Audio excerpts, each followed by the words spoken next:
A very good morning to you and welcome to this amazing day that is Monday. My name is Mungala Mbuvi. As usual, like I told you, I'll be sitting in for Jeff Morte for the next couple of days. However, the conversation still goes on. Speaking of which, let's take a look at the headlines that are taking precedence along all the newspapers, starting with the People Daily.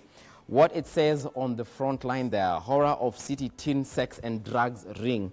Something of great concern that has been happening since COVID-19 took over the country. A lot of parents have been complaining of their teenagers, their kids, getting into all sorts of mannerisms. And it says on page 6 that police arrest 44 more teenagers, bringing in a Nairobi estate, or rather binging in a Nairobi estate, a day after 6 others had disappeared from home to go have fun with their friends.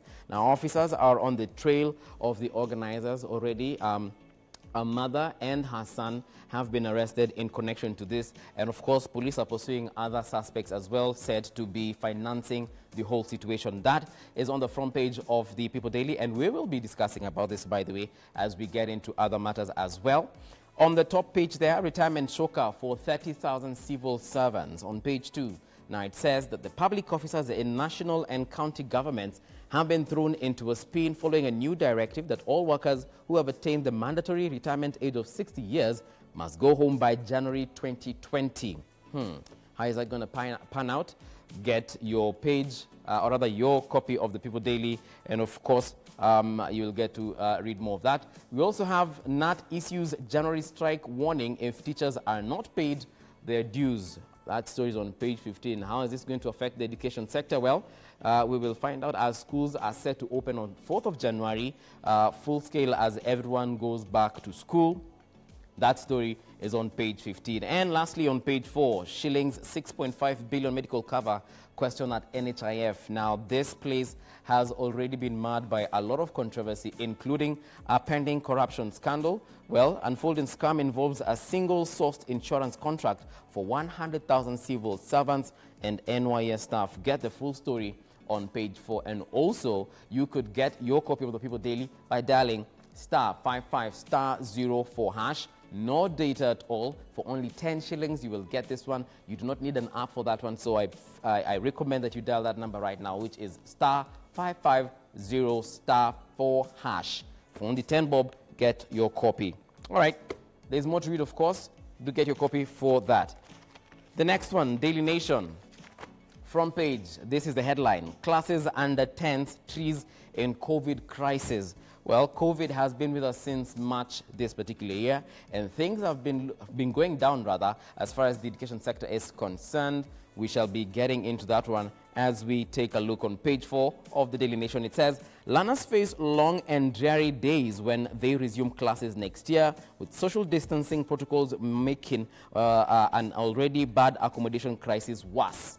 All right, a picture there of students in their masks attending class. Get that story fully on page 4 of the Daily Nation. Also on page 8 at the very top there, it says MPs, 2 widows want mistress to place in court 10 million security.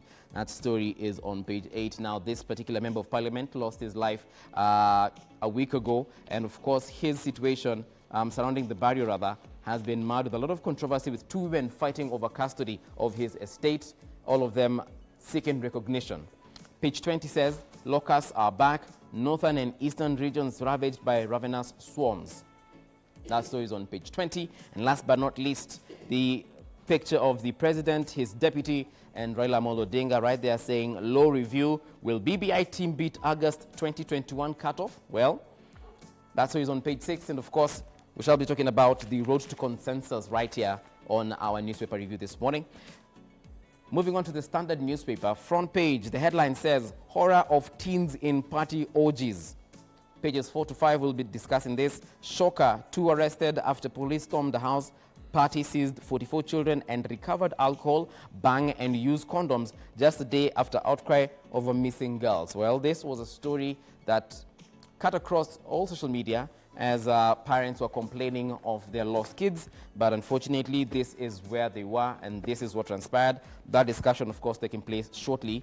And on the very top page there, blow to public servants as rules tightened. Full story on page 9 now. Civil servants who attain the mandatory retirement age of 60 will from January proceed without the benefit of any extension of service as the Public Service Commission stamps its foot on application of the law. Get that story on page 9 as well, and a lot more other stories on the Standard newspaper. Moving on to the last one, this is the Star. The headline says, Uhuru lays bare crime surge in security report. President says politicians are supporting outlawed criminal gangs. Stories on page 4 to 5 of your Star newspaper. And also at the very top there, latrines relieve slum dwellers of the shame of flying toilets. Pages 12 to 13 will have the full story. And also just to capture the picture that is on the very front page there, President says politicians are supporting outlawed criminal gangs. Muslim clerics join bishops to trash BBI, something that we are also going to be discussing right now as far as the road to consensus is concerned. We also have on page 28, Wetangula says he is ready to face rivals at party polls. Now, his party, Ford Kenya, has been facing a lot of infighting. How is that going to end? Well, you can get the story on page 28 and much, much more. Do welcome to K24 this morning. The show starts right now.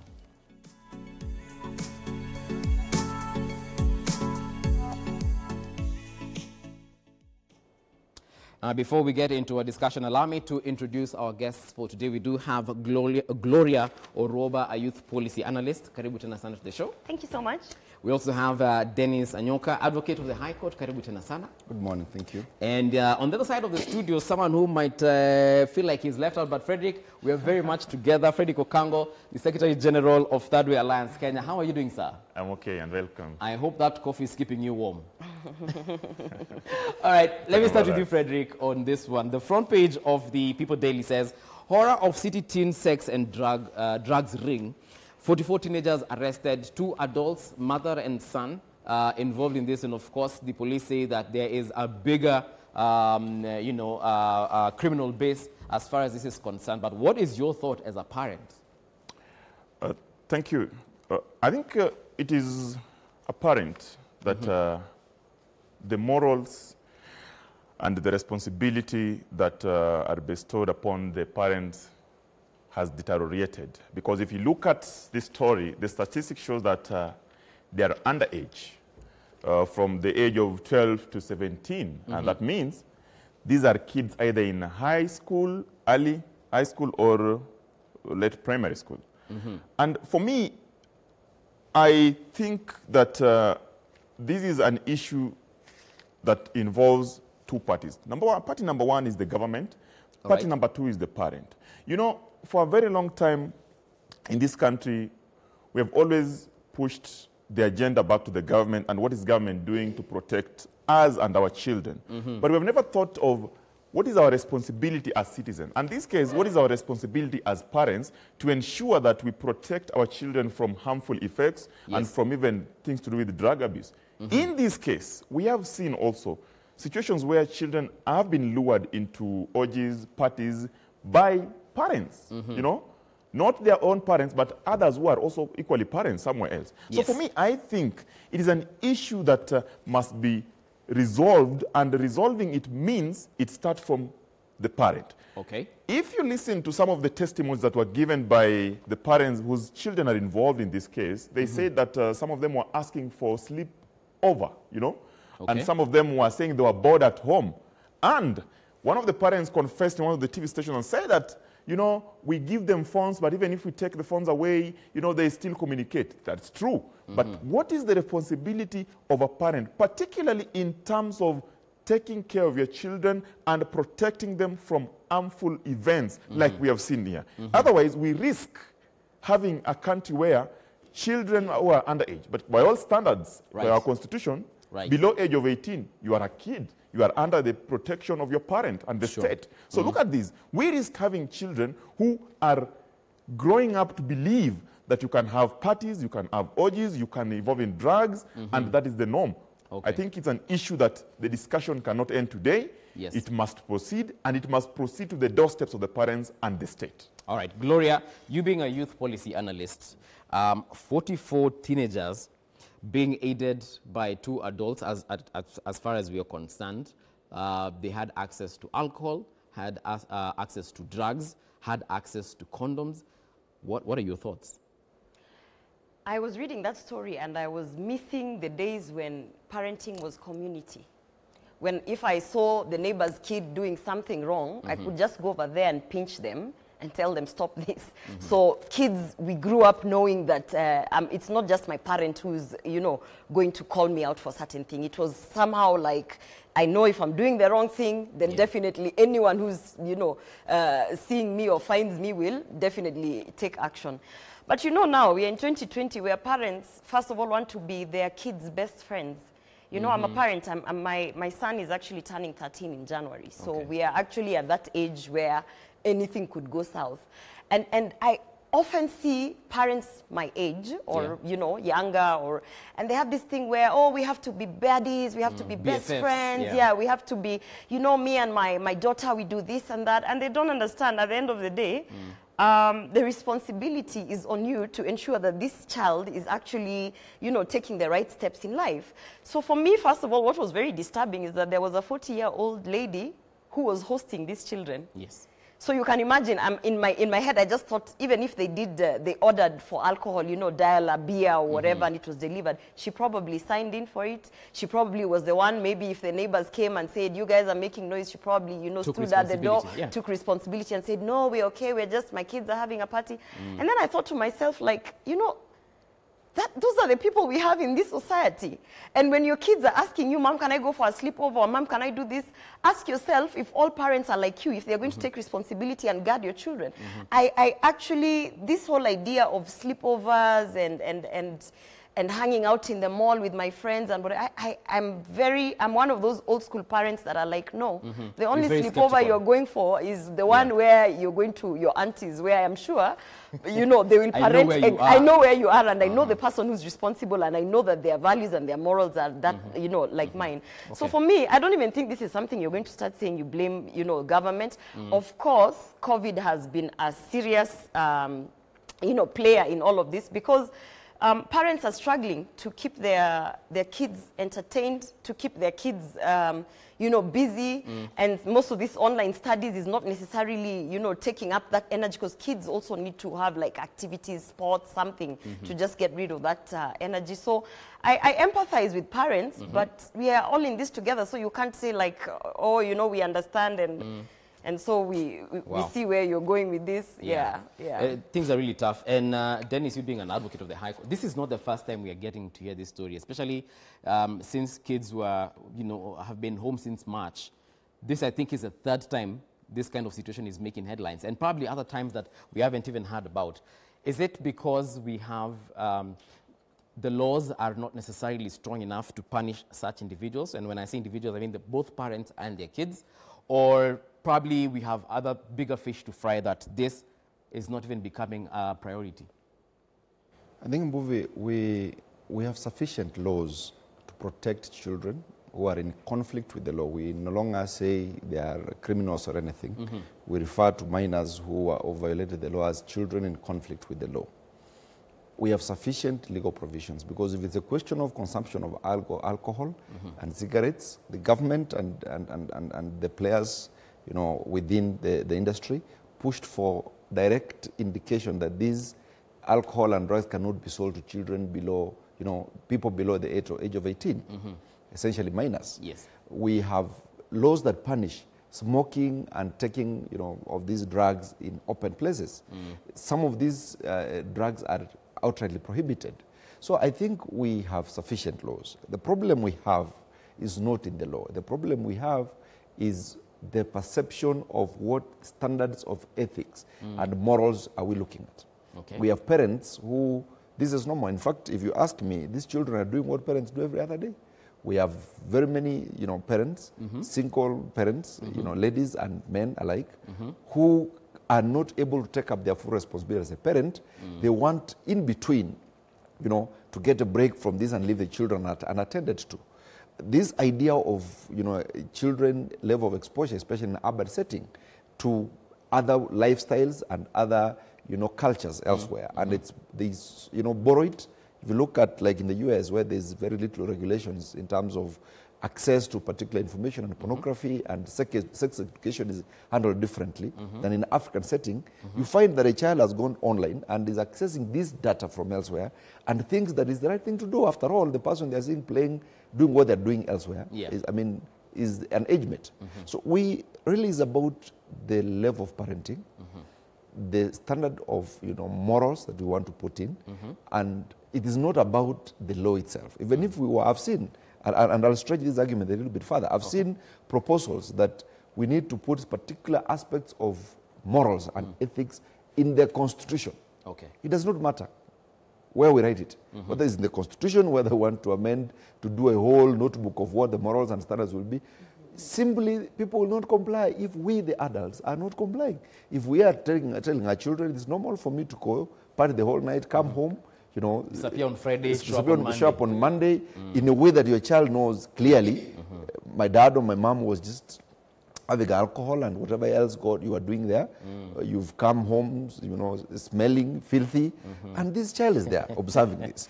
Okay. All right. I get where you're going. At the end of the day, it all boils down to parenting. Okay.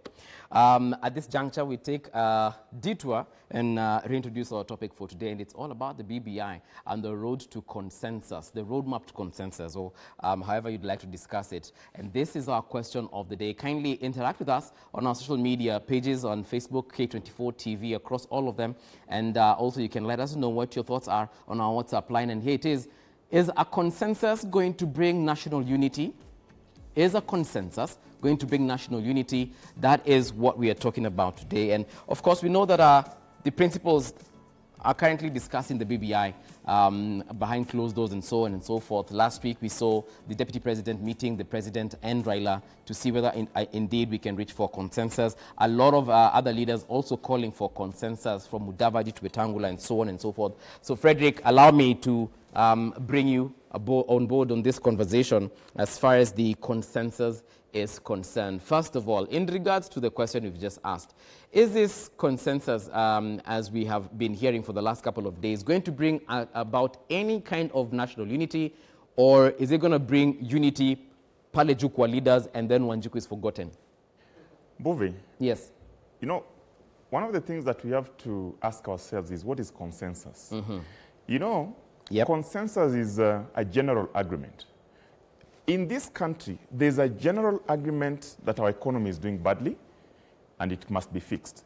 There's a general argument that we have got corruption.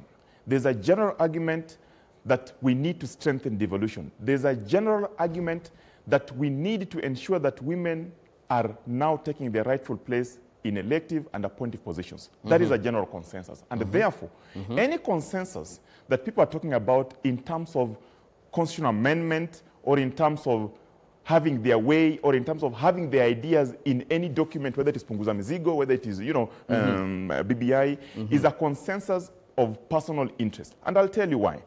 Kenyans agree that for us to ensure that we have a long-term solution to some of the problems that we have, we must go for an amendment. That is in agreement. Because if you look at some of the issues that Kenyans are raising, those issues cannot be legislated in parliament, but they must take a final vote at the referendum. Some of them are issues to do with strength and devolution. Some of them are issues to do with the structure of parliament. Some of them are issues to do with the commission in chapter 15. And therefore, for me, if you ask me, there is no better consensus in this country than the consensus that Kenyans agree that the issues that are be delving us must be addressed systemically and not systematically. Because in the systemic address, it means we must now ensure that we look at our wholesome problems as an issue that require fixing. And I'll give an example.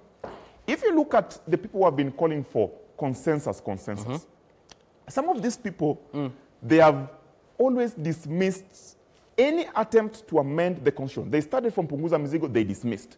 When BBI came, they dismissed. Today, there's a document that has brought almost the two together. And you know what they're saying?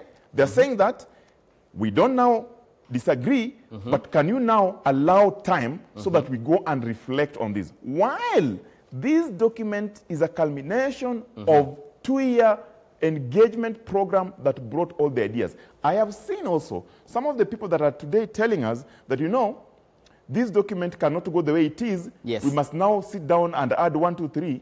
They presented their constitutional amendment views in other countries, you know, and forgot that in their own country, there was an initiative that needed their attention, that they needed their ideas so that they can sit together in a table and agree. It is very unfortunate that today we are staring at a moment that we can fix our issues and we are not able to fix it because we are pulling apart, not because we need a consensus on constitutional amendment, but because we need a personal consensus to accommodate our individual, you know, aspirations. I think it's unfair for the people of Kenya, and the Kenyans must now wake up and say, look, the issues that we are going to look at, are there issues that are going to affect our economy? Are there issues that are going to affect our security? Are there issues that are going to ensure that we achieve the economic and social rights in Article 43 that demands of the government to ensure that there is provision of clean water, healthcare, security, and Medicare? Are we going to do that? If that is the case, then we already have a consensus that we need to fix those issues. All right, Frederick, just hold on. I'd like Gloria to give us her thoughts on this one. When the BBI was launched at Bomas, pomp and glamour, and we had all these great speeches, there's something that the Deputy President went and said after this particular event at Bomas. And he said, we honestly do not need BBI for us to effect some of these things that even Frederick has mentioned.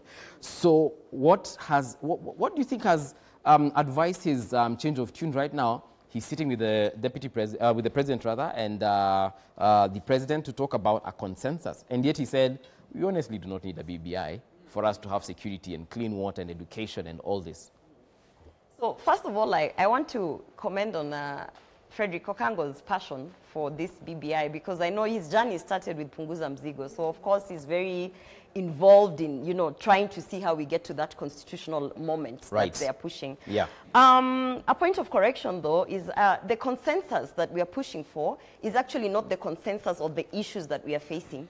It's the consensus on how we are going to solve those issues. So Kango is talking about that we all know that we need to have gender parity. We all know that we have to do this and that. But actually, the consensus that all these different groups that are seeking, the people with disability, the religious, you know, all these groups that have come out to say that they are not supporting the Building Bridges initiative. The consensus that they are seeking is on the solutions that are being suggested by this document. For instance, if you look at the gender parity situation, where they're saying that we are going to have one woman and one male, you know, 2 senators, one woman senator and one male senator. Yes, they are adding more positions so that we might have more women in those houses. But what they've done technically is taken away the legislative autonomy, the legislative power that these women that you're introducing have. So you see, the issue is not about the problems that we are trying to solve. The consensus that we are seeking is, when you're looking at gender parity, this is how we propose to solve that problem. When you go to the youth, for instance, there's been a lot of talk that youth should be happy. We have been given the youth council, that we have been given these tax breaks and things like that. And perhaps those are the things that the Deputy President was saying. We don't need to change our constitution for us to get there. But the point here is, the consensus that should even begin, even if you're going to take Okango's analogy of the consensus of the problem. The problem that youth are facing is unemployment. So the first mistake that I see that the Building Bridges initiative actually did not address is, at the very onset, they did not actually have a youth representative in their task force.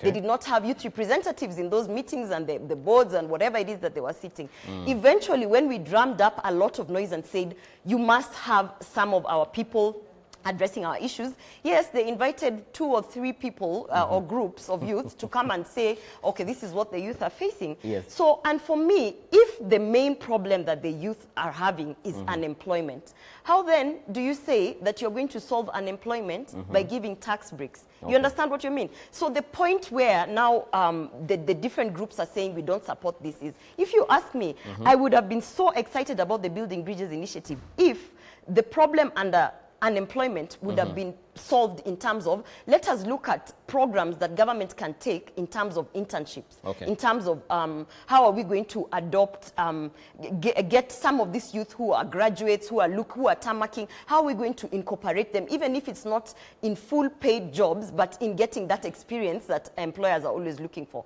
Or if they would come and say, let's, we are suffering a problem of not having jobs in Kenya, and that's the reason why youth are unemployed. So if they could say, for instance, let's push a program under social entrepreneurship. So I think it's very clear now when I hear Okango speaking that the disconnect is the other groups are talking and saying, we want a consensus on the solutions that you're providing. So it's a consensus on a consensus on it. Okay. We're taking a short break right now, but when we come back... on a consensus on everything. Yeah. when we come back, Dennis, I want us to look at what she has mentioned in terms of the makeup of the secretariat or the committee or this special task force that came in to talk about all these issues and why we are facing these issues right now, yet they had an entire 2 years to engage on this one. So do not go too far. We'll be right back right here on K24 this morning.